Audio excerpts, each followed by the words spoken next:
नमस्कार। आपका अखबार के रविवारी अंक में आपका स्वागत है। मैं हूं प्रदीप सिंह। दुनिया ने साम्राज्यों के उत्थान और पतन का लंबा दौर देखा है। आधुनिक इतिहास ने 4 साम्राज्यों का उत्थान भी देखा और उनका पतन भी देखा। आज उनका नाम लेवा नहीं है कोई। एक 5वां साम्राज्य है जिसके पतन का बीजारोपण हो गया है। तो पहले जिन 4 साम्राज्यों की बात की मैंने, उनके बारे में थोड़ी बात कर ली जाए। आपको अच्छी तरह से याद होगा, पढ़ा होगा, ऑटोमन साम्राज्य तुर्की का, जिसको कैलिफेट भी कहते थे। इस साम्राज्य की विशेषता थी साइंस और मेडिसिन के क्षेत्र में इसकी सफलता, नए रिसर्च, नए आविष्कार, पूरी दुनिया को नया कुछ देने की क्षमता। उनका प्रभाव यूरेशिया के बड़े हिस्से से पश्चिम में स्पेन, पुर्तगाल, बाल्कन और पूर्वी यूरोप में, दक्षिण अफ्रीका में, पूरब और सेंट्रल एशिया पर प्रभाव था। उनका राज था। ये साम्राज्य इन इलाकों में फैला हुआ था। उस समय उसकी एक तरह से कह सकते हैं आप, तूती बोलती थी। 1924, ज़्यादा पुरानी बात नहीं है। 1924 आते आते सब खत्म हो गया। वो खत्म होते साम्राज्य को बचाने की कोशिश की महात्मा गांधी ने, जब उन्होंने भारत में खिलाफत आंदोलन शुरू किया। जब तुर्की में खलीफा को हटा दिया गया, जब तुर्की से कैलिफेट खत्म हो गया, उस समय उसको बचाने के लिए आंदोलन भारत में महात्मा गांधी कर रहे थे। अब उनके बहुत सारे समर्थकों का कहना है कि वो इसलिए कर रहे थे कि जिससे भारत के मुसलमान स्वतंत्रता संग्राम में शामिल हो सके और मुसलमानों और हिंदुओं की एकता बन सके। अब इसमें कितना सच है, कितना झूठ है, इसकी मुझे कोई जानकारी नहीं है, इसलिए इस पर कोई टिप्पणी नहीं करूंगा। लेकिन ये तथ्यात्मक रूप से सही है कि जब कैलिफेट, जब ऑटोमन एम्पायर खत्म हो रहा था, उसका सफाया हो रहा था, उस समय उसको बचाने के लिए तुर्की के लोग नहीं लड़ रहे थे, भारत में महात्मा गांधी लड़ रहे थे। प्रथम विश्व युद्ध में पराजित हुए तो पूरा कैलिफेट एक तरह से समाप्त हो गया। लेकिन ऐसा कहते हैं जो साम्राज्य होते हैं ना, उनका एक अंश बचा रह जाता है। जैसे अमीबा के बारे में कहते हैं, अगर आपने बायोलॉजी पढ़ी हो तो अमीबा पूरी तरह से कभी खत्म नहीं होता, वो विखंडित होता रहता है, उसका एक छोटा सा हिस्सा बचा रहता है। इसी तरह से ऑटोमन एम्पायर का आप कह सकते हैं छोटा सा हिस्सा तुर्की के रूप में बचा हुआ है। इसी तरह से भारत स्थापित हुआ मुगल साम्राज्य। ये अन्याय, हिंसा, धन परिवर्तन, विध्वंस और आपस में विभाजनकारी, जो पहले बातें कही इसके बारे में मैंने, उनके कारण इसने भारत के लोगों पर खासतौर से क्या, हिंदुओं पर अत्याचार किया। बड़े पैमाने पर उनकी हत्या की, महिलाओं के साथ बलात्कार हुआ, मंदिरों को तोड़ा, मूर्तियों को तोड़ा, हमारी ज़मीन पर, हमारी संपत्ति पर कब्जा किया और जबरन धर्म परिवर्तन कराया। जिन्होंने नहीं किया उनसे जजिया वसूला। अब कोई सवाल उठा सकता है कि भाई सबको क्यों नहीं कर लिया। वो यहाँ से अंग्रेज़ों की तरह सामान लूट कर जाने के लिए नहीं आए थे। वो इस देश पर कब्जा, इस देश पर शासन करने के लिए और हमेशा के लिए शासन करने के लिए आए थे। तो उनको अपने काम के लिए लोगों की ज़रूरत तो थी ही, ऐसा तो है नहीं कि ज़रूरत नहीं थी। इसके लिए जो है उन्होंने, औरंगज़ेब की बात कर रहा हूँ, कई बार कह चुका हूँ, फिर दोहरा रहा हूँ, 3 शर्तें रखी थी औरंगज़ेब ने। या तो धर्म परिवर्तन कर लो, कलमा पढ़ो और मुसलमान बन जाओ, या फिर जजिया देने के लिए तैयार रहो। और ये दोनों मंजूर नहीं है तो हमारी तलवारें तुम्हारी गर्दन पर चलने के लिए तैयार हैं। ये फरमान था औरंगज़ेब का। लेकिन कहते हैं कि कोई भी चीज़ स्थायी नहीं होती है, अच्छा भी खत्म होता है, बुरा भी खत्म होता है। तो मुगल साम्राज्य भी खत्म हुआ, उसकी जगह ली ब्रिटिश साम्राज्य ने। ब्रिटिशर्स आए यहाँ इस देश में ईस्ट इंडिया कंपनी के नाम पर व्यापार करने के लिए और धीरे धीरे एक एक राज्य को अपने अधिकार में करते गए। कभी व्यापार के नाम पर, कभी अपनी ताकत के नाम पर और कभी आपसी लड़ाई का फायदा उठाकर। इस तरह से खड़ा हुआ ब्रिटिश साम्राज्य भारत में। दुनिया के बहुत से देशों में था, बहुत से उसके उपनिवेश थे। तो ब्रिटिश साम्राज्य फला फूला कैसे? अपनी जो कॉलोनीज थी, उनकी जो प्रतिभा, उनके लोगों की जो प्रतिभा थी और उनका जो संसाधन था, उसके बल पर, उसके आधार पर यह ब्रिटिश साम्राज्य फला फूला। और एक समय तो कहते ही थे कि ब्रिटिश साम्राज्य का सूरज ढलता नहीं है, यानी इतने बड़े भूभाग पर दुनिया के उनका कब्जा था, उनका शासन था कि एक जगह रात होती थी, शाम होती थी, तो दूसरी जगह सुबह हो रही होती थी। इसीलिए कहा जाता था कि ब्रिटिश साम्राज्य का सूरज कभी डूबता नहीं है। लेकिन ब्रिटिश साम्राज्य का सूरज छोड़िए, उसका एक ढूंढा बचा हुआ है जिसका नाम है इंग्लैंड। वो कितने दिन तक बचा रहेगा कहना मुश्किल है। इंग्लैंड अपनी जो सांस्कृतिक पहचान है वो खो चुका है। इंग्लैंड धीरे धीरे, आप कुछ दशकों में सुनेंगे कि इंग्लैंड में इंग्लिशमैन आपको खोजे नहीं मिलेंगे, मिलेंगे तो बहुत ही मिनिस्क्यूल जो है माइनॉरिटी में मिलेंगे। मुसलमानों का कब्जा हो रहा है। आज भी जो लोग लंदन जाते हैं वो बताते हैं कि लंदन की सड़कों पर आप चलें तो आपको दाढ़ी और टोपी ज़्यादा दिखाई देगी, अंग्रेज़ कम दिखाई देंगे। आपको लगेगा कि किसी इस्लामी देश में आ गए। लंदन का मेयर एक पाकिस्तानी मूल का मुसलमान है, और अब तो बातें चलने लगी हैं कि पाकिस्तानी मूल की एक नेता ब्रिटेन की प्रधानमंत्री भी बन सकती है। ग्रूमिंग गैंग का आपने नाम सुना ही होगा। अंग्रेजों की 13-14 साल की लड़कियों के साथ बलात्कार, हिंसा ऑर्गेनाइज तरीके से चलाया जाता है, और ब्रिटेन की सरकार की हिम्मत नहीं है, ब्रिटेन की पुलिस की हिम्मत नहीं है कि कोई एक्शन ले सके। ये जो अभी प्रधानमंत्री हैं स्टारमर, इनके ऊपर निर्भर था कि इन लोगों पर मुकदमा चले, मुकदमा चलाने की अनुमति दें। इन्होंने नहीं दिया, उनको बचाने का काम किया। आज उनका देश उसकी कीमत चुका रहा है। ब्रिटेन ने जो इंडस्ट्रियल रिवॉल्यूशन किया, वो अगर भारत के लोगों की प्रतिभा और भारत का संसाधन उपलब्ध न होता उनको, तो कभी वो इंडस्ट्रियल रिवॉल्यूशन ला नहीं पाते। उनका अपना कुछ नहीं था, उनके पास जो कुछ था वो व्यापार करने की क्षमता और हमको आपस में लड़ाने की क्षमता, हमारी संस्कृति को नष्ट करने की क्षमता। तो पहला हमला उन्होंने किया हमारे गुरुकुल पर, हमारी संस्कृति पर, हमारे धर्म पर, कि अगर भारत पर राज करना है तो पहले इनको अपनी जड़ों से काटना पड़ेगा। तो भारतीयों के मन में ये बिठा दिया कि तुम्हारा जो धर्म है वो बहुत घटिया है, पुरातन पंथी है, इसमें कुछ भी साइंटिफिक नहीं है। जबकि दुनिया में सनातन से ज़्यादा साइंटिफिक कोई मजहब है ही नहीं। लेकिन हमने ये धीरे धीरे ये हम विश्वास करने लगे, उनके फैलाए झूठ को हम मानने लगे। तो ब्रिटेन में जो इंफ्रास्ट्रक्चर तैयार हुआ, जो फैक्ट्रियां लगी, वो भारत के संसाधनों से, जो फैक्ट्रियां लगी वो भारत के कच्चे माल से चलती थी। इसलिए उन्होंने यहाँ रेलवे बनवाया, इसलिए उन्होंने यहाँ सड़कें बनाई, हाईवे बनाया। बहुत से लोगों को गलतफहमी है कि भारतीयों के लिए, उनकी सुविधा के लिए, उनके विकास के लिए किया।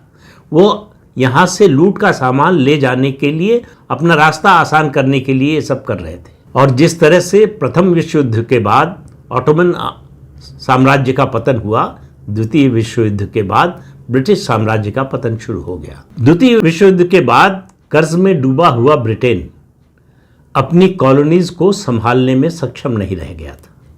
दूसरा, भारत में उनको समस्या हुई कि जो 1857 का पहला स्वतंत्रता संग्राम हुआ, उनको समझ में आ गया कि अंग्रेज़ अफसरों को लाकर और भारत के सिपाहियों को भर्ती करके वो इस देश पर राज नहीं कर सकते। और नेवी का जो विद्रोह हुआ, उसके बाद उनको समझ में आ गया कि उनके जाने का समय आ गया है। और तीसरी चीज़ जो हुई, नेताजी सुभाष चंद्र बोस ने जो आज़ाद हिंद फौज बनाई और फौज बनाकर आक्रमण किया भारत को आज़ाद कराने के लिए, उसके बाद अंग्रेज़ों ने जो जाने की तारीख अपनी तय की थी, सितंबर या अक्टूबर 1948, उसको एक साल पहले कर दिया, 15 अगस्त 1947 को ही चले गए। इसी तरह से चाइना में एक किंग, QING, किंग साम्राज्य था, क्विंग कहें या किंग कहें, जिस तरह से भी उसका उच्चारण करें, वो साम्राज्य था, वो भी धीरे धीरे नष्ट हो गया। इन 4 राज्यों का उत्थान और पतन जो है वो इतिहास ने देखा।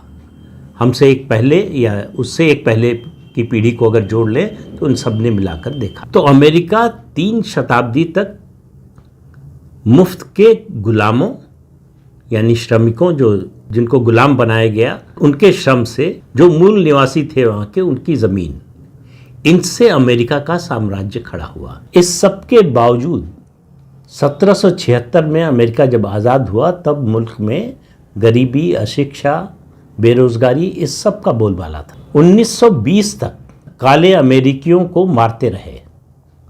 इसके विरुद्ध कानून था, लेकिन उस कानून को कभी काले लोगों की सुरक्षा के लिए इस्तेमाल नहीं किया गया। आज ये जो अमेरिका हमको पाठ पढ़ाता है ना, मानवता का, ह्यूमन राइट्स का, भेदभाव रहित समाज का, उस अमेरिका का अतीत क्या है, इतिहास क्या है, ये जान लेना बड़ा जरूरी है। और आपको मालूम है 1929-30 में, जिसको कहते हैं ग्रेट डिप्रेशन, वो आया जब अमेरिकी शेयर बाजार लुढ़क गए, पूरी वित्तीय व्यवस्था ध्वस्त होने लगी, स्टॉक मार्केट 75% गिर गया। मतलब अगर आपका 100 रुपया लगा था स्टॉक मार्केट में, तो 25 रुपया रह गया। बहुत से अमेरिकियों ने, बड़ी संख्या में अमेरिकियों ने आत्महत्या कर ली। द्वितीय विश्व युद्ध ने ब्रिटेन को दिवालिया कर दिया था, तो इसलिए अब अमेरिका दुनिया का दादा बन गया, दुनिया का नेता बन गया। अमेरिका की फैक्ट्रियां, उनकी जो डिफेंस इंडस्ट्री कॉरिडोर है, वो बनना शुरू हुआ और बढ़ना शुरू हुआ। यहाँ जहाज, टैंक बड़ी मात्रा में और बड़े पैमाने पर बनाए जाने लगे और बहुत तेजी से इनका निर्माण होने लगा। पूरी दुनिया को अमेरिका हथियार बेचने लगा। आज जैसे चीन को पूरी दुनिया का मैन्युफैक्चरिंग हब कहा जाता है, उसी तरह से अमेरिका पूरी दुनिया में हथियारों की मैन्युफैक्चरिंग का हब बन गया था। इस तरह से अमेरिकी साम्राज्य का वर्चस्व पूरी दुनिया पर स्थापित हो गया। सबने अमेरिका के वर्चस्व को स्वीकार कर लिया। लेकिन 1960 तक, याद रखिए 1960 तक, सिर्फ 65 साल पहले की बात कर रहा हूं, अमेरिका के रेस्टोरेंट्स में काले और गोरे अलग अलग बैठते थे। उनके साथ भेदभाव होता था, एक साथ नहीं बैठते थे। अब डोनाल्ड ट्रंप दूसरी बार राष्ट्रपति बने हैं, तो वो अमेरिका को 1920-1930 का जो कॉलोनियल एरा आया, उससे पहले के दौर में ले जाना चाहते हैं। और विशेषज्ञों का मानना है कि ये अमेरिका के वर्चस्व के समाप्त होने की शुरुआत है, यानी अमेरिकी साम्राज्य के पतन का बीजारोपण हो चुका है। और आप ट्रंप की गतिविधियां देखेंगे, खासतौर से उनके दूसरे कार्यकाल में, और उनके खिलाफ जिस तरह से सुप्रीम कोर्ट का अमेरिका के फैसला आया, उसको देखें। इसके अलावा भारत और चीन के नेतृत्व में एशिया का उभार हो रहा है। ये उभार जो है, दुनिया को कॉलोनियल जो एरा था, उससे पहले की जो विश्व व्यवस्था थी, जो विश्व की स्थिति थी, उसमें ले जा रहा है। तो 400 साल पुरानी विश्व व्यवस्था बदलाव के कगार पर खड़ी है। 1950 तक दुनिया में 3 बड़ी अर्थव्यवस्थाएं थीं: ब्रिटेन, यूरोप, सोवियत संघ और अमेरिका। तीसरी अर्थव्यवस्था थी अमेरिका। अमेरिका की अर्थव्यवस्था में यूरोपियन लोग ज़्यादा थे, जो इंग्लैंड और ऑस्ट्रेलिया से लाकर बसाए गए। कहा जाता है कि ऑस्ट्रेलिया और ब्रिटेन अपने अपराधियों को अमेरिका भेजता था बसने के लिए। अमेरिकी अर्थव्यवस्था और पूरी व्यवस्था में, प्रशासन में, यूरोपीय लोगों का काफ़ी समय तक बोलबाला रहा। विशेषज्ञों का ये अनुमान है कि 2030, हम 2026 में हैं, सिर्फ 4-4.5 साल में जो विश्व की आर्थिक व्यवस्था होगी, उनमें जो 3 बड़ी अर्थव्यवस्थाएं होंगी, उनमें यूरोप का कोई देश नहीं होगा। अभी भी यूरोप का एक ही देश हमसे आगे है, और वो है जर्मनी। बाकी यूरोप के सारे देश भारत से पीछे हैं। भारत चौथे नंबर की अर्थव्यवस्था है, जर्मनी तीसरे नंबर की, चीन दूसरे नंबर की और अमेरिका पहले नंबर की। और 2050 तक, ये किसी भारत की सरकार का या भारतीय जनता पार्टी का अनुमान नहीं है, विश्व के विशेषज्ञों का, जो इन गतिविधियों पर, जो इन परिवर्तनों पर नज़र रखते हैं और उनकी समीक्षा करते रहते हैं, उनका मानना है कि 2050 तक भारत दुनिया में सबसे ऊपर होगा, सबसे बड़ी अर्थव्यवस्था होगा, 1 नंबर की अर्थव्यवस्था होगा।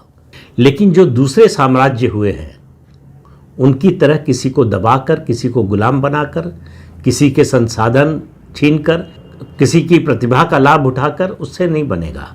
भारत जहां भी पहुंचेगा, अपनी प्रतिभा, अपने संसाधन, अपनी क्षमता के बल पर पहुंचेगा। तो दुनिया का इतिहास बताता है कि देशों का उत्थान और पतन होता रहता है, कुछ उनके कुकर्मों के कारण, कुछ परिस्थितियों के कारण। जर्मनी ने 2 विश्व युद्धों का दंश झेला। उसका नतीजा ये है कि जर्मनी आज भी अपना जो सांस्कृतिक आत्मविश्वास है उसको फिर से हासिल नहीं कर पाया है। ब्रिटेन एक अकेला ऐसा साम्राज्य है जिसने अपने अत्याचार, लोगों को गुलाम बनाने का उसका जो अपराध था उसकी कीमत नहीं चुकाई है। लेकिन आप आज के ब्रिटेन की हालत देखिए, उसकी राजधानी लंदन की हालत देखिए, तो आपको समझ में आएगा कि ब्रिटेन जल्दी ही इसकी कीमत चुकाने वाला है, और चुका रहा है, लेकिन किश्तों में चुका रहा है, एक साथ नहीं चुका रहा है। ब्रिटेन खत्म हो रहा है, पूरा यूरोप खत्म हो रहा है, पूरी विश्व व्यवस्था बदल रही है। लेकिन विशेषज्ञों का यह भी मानना है कि अमेरिकी साम्राज्य का पतन उतनी तेजी से नहीं होगा, ये होगा धीरे धीरे होगा, लेकिन होगा अवश्य। और मैं ये मानकर चलता हूँ कि मेरी पीढ़ी ये देखने के लिए नहीं होगी जीवित, लेकिन हमारे बाद की पीढ़ी और उसके बाद की पीढ़ी निश्चित रूप से ये देखेगी दिन जब अमेरिकी साम्राज्य का पतन हो जाएगा। और मुझे लगता है कि डोनाल्ड ट्रंप जो कर रहे हैं, देखिए कुछ बातें होती है, कहा जाता है कि नियति निर्धारित करती है, तो डोनाल्ड ट्रंप का दूसरी बार राष्ट्रपति बनना मुझे लगता है नियति ने इसलिए निर्धारित किया कि अमेरिकी साम्राज्य पतन की जो रफ्तार है वो तेज हो जाए। डोनाल्ड ट्रंप वही कर रहे हैं। ये जब कभी अमेरिकी साम्राज्य के पतन का इतिहास लिखा जाएगा तो उसमें डोनाल्ड ट्रंप का नाम जरूर आएगा। तो जो लोग भारत में हैं, जो सनातनी हैं, उनको एक बात समझनी चाहिए कि भारत अपने उत्थान के नए दौर में है। हमारी जो पुरानी ग्लोरी थी, जो हमारा स्वर्णिम काल था, हम फिर से उसको हासिल करने की ओर बढ़ रहे हैं। लेकिन अगर हम अपनी संस्कृति की उपेक्षा करेंगे, सनातन की उपेक्षा करेंगे, तो ये नहीं कर पाएंगे, क्योंकि हमारी सबसे बड़ी ताकत, हमारी सबसे बड़ी पूंजी वही है। ये मामूली बात नहीं है कि आज दुनिया में जो धर्म या मजहब के 3 बड़े केंद्र हैं, उनमें एक भारत का है। इस्लाम की दृष्टि से मक्का, क्रिश्चियनिटी की दृष्टि से वेटिकन, और सनातन की दृष्टि से अयोध्या। आज अयोध्या का जो उत्कर्ष है, ये पिछले 11 सालों में हुआ है सब। चाहे काशी विश्वनाथ धाम हो, चाहे विंध्यवासिनी कॉरिडोर हो, महाकाल का धाम हो, या इसके अलावा तमाम सैकड़ों जो पुराने मंदिर हैं उनका जो जीर्णोद्धार हो रहा है। जम्मू कश्मीर में जिस तरह से सैकड़ों मंदिरों का जीर्णोद्धार किया जा रहा है, ये सब विरासत है हमारी, जिनका संरक्षण हमारा दायित्व है। इस महत्व को पहचानिए। ये जो बदलाव हो रहा है इसको पहचानिए। ये कैसे संभव हो रहा है इसको पहचानिए। क्या 2014 से पहले ये संभव था? इसके बारे में आप सोच भी सकते थे कि अयोध्या में भव्य राम मंदिर बनेगा, काशी विश्वनाथ धाम बनेगा, महाकाल धाम बनेगा, अनुच्छेद 370 खत्म हो जाएगा? ये सब बातें कल्पना से बाहर की थीं, जो सिर्फ 11 साल में, और किसी देश के इतिहास में 11 साल का कालखंड कुछ नहीं होता है। वो एक कॉमा भी नहीं होता है। फुल स्टॉप की बात छोड़िए और बाकी पैराग्राफ की बात छोड़िए। इतने कम समय में हम अपनी विरासत को पुनर्जीवित कर रहे हैं। पूरी दुनिया देख रही है और पूरी दुनिया उसका लोहा मान रही है। फ्रांस का राष्ट्रपति अगर भारत में आकर जय हो बोल रहा है, मुंबई में नरीमन पॉइंट पर अगर वो दौड़ लगा रहा है, तो ये नए भारत की पहचान है, नए भारत का रिकॉग्निशन है दुनिया की नज़रों में। हमें किसी रिकॉग्निशन की ज़रूरत नहीं है, लेकिन जो दिखाई दे रहा है, जो वास्तविकता है, उससे कैसे मुंह मोड़ा जा सकता है? तो इंतज़ार कीजिए 2050 से पहले वो दिन आए, और वो 2050 से पहले तभी आ सकता है जब हम एकजुट रहेंगे, हम एक रहेंगे, आपस के मतभेद भूल जाएंगे, मिलकर सोचेंगे सनातन के बारे में और देश के बारे में। स्वहित को छोड़कर देश हित को, समाज के हित को, सनातन के हित को प्राथमिकता देंगे। अपने आप से सवाल पूछिए, क्या हम इसके लिए तैयार हैं? अपने आप से सवाल पूछिए कि क्या हम इसके लिए प्रयास करने में अपनी ऊर्जा, अपनी क्षमता, अपनी प्रतिभा लगाएंगे? जो जवाब मिलेगा उसी से तय होगा कि 2050 तक हम कहाँ पहुँचेंगे। तो इस अंक में इतना ही। अगले अंक में फिर मिलेंगे किसी नए मुद्दे के साथ। तब तक के लिए अनुमति दीजिए। आपसे अनुरोध है कि चैनल देखिए, शेयर कीजिए, लाइक कीजिए और सब्सक्राइब जरूर कीजिए। नमस्कार।